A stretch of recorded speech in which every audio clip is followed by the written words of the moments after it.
일단 지난 시간에 우리가 했던 거는 선택 툴이었죠. 그죠? 선택 툴이라고 하는 것은 무언가를 도형을 선택하고 움직이고 회전시키고 뭐 이런 것들을 할 수가 있었고, 그 다음에 그런 것들을 이용해서 단순하게 여기 있는 도형들을 일단 보자면,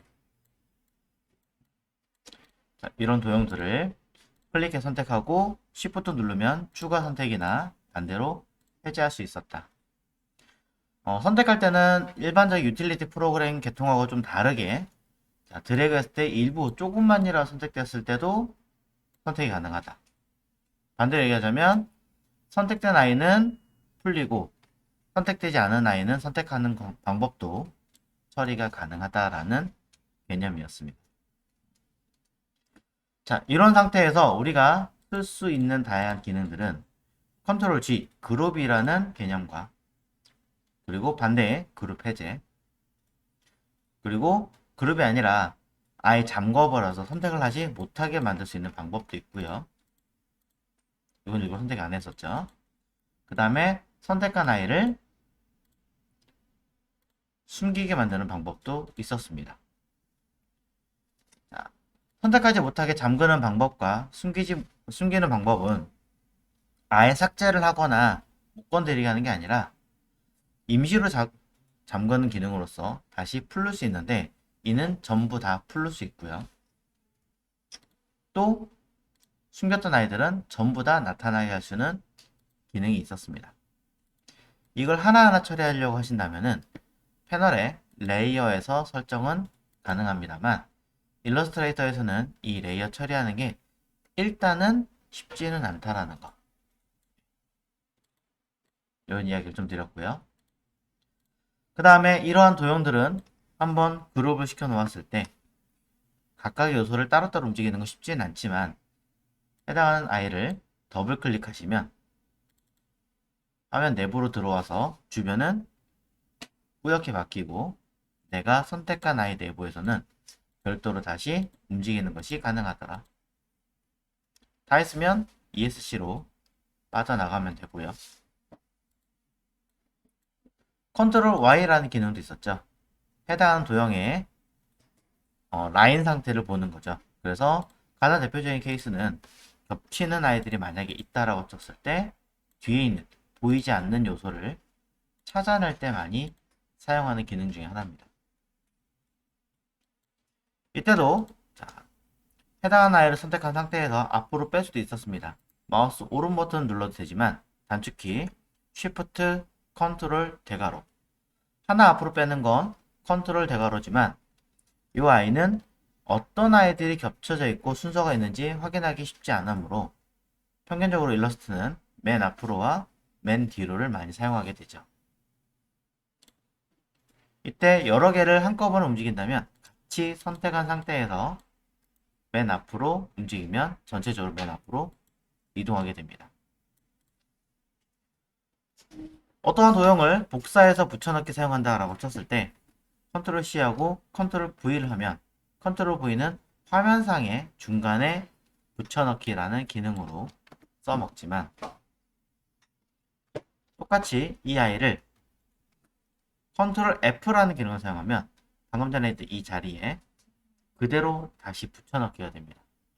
이는 화면이 움직였다고 하더라도 같은 자리에 그대로 붙여넣을 수 있는 기능이 있는 거죠.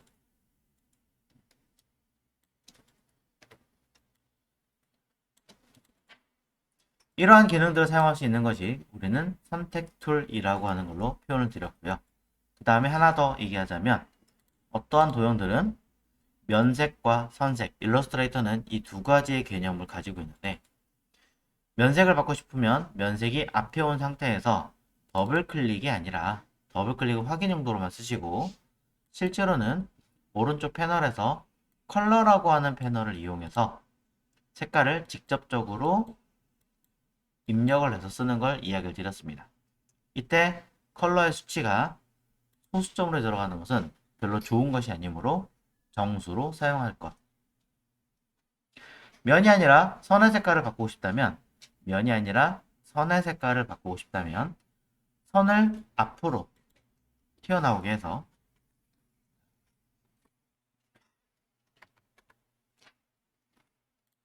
클릭하시면 이렇게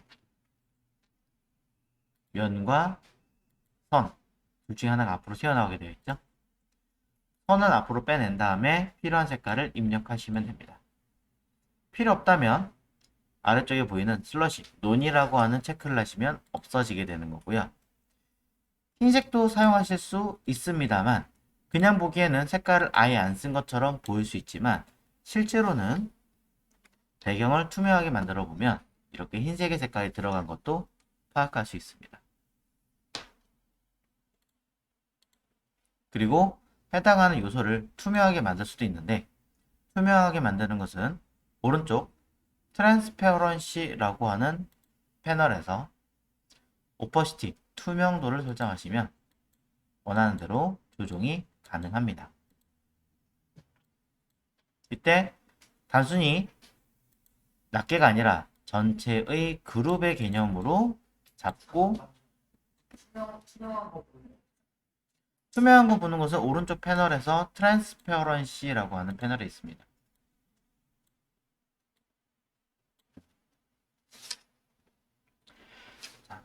그래서 낱개가 아니라 전체를 그룹으로 묶어준 상태에서 사용하신다면 전체에 대한 투명도를 반영하는 것이기 때문에 낱개로 들어가는 투명도는 아예 별도로 추가로 더 먹는 경우가 되겠죠.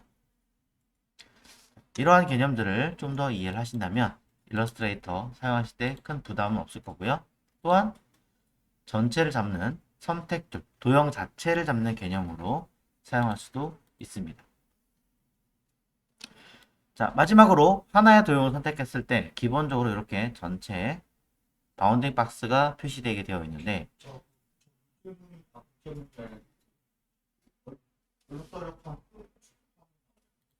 배경 투명하게 하시는 것은 Shift Ctrl D라고 하는 단축키입니다.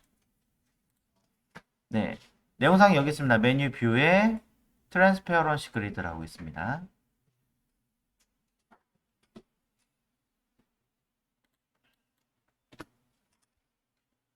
자, 그럼 이 상태에서 해당하는 도형의 바운딩 박스는 방금 전에 보여드린 뷰라고 하는 곳에 이 바운딩 박스가 테두리 UI를 보이고 끄고 하는 단축키죠.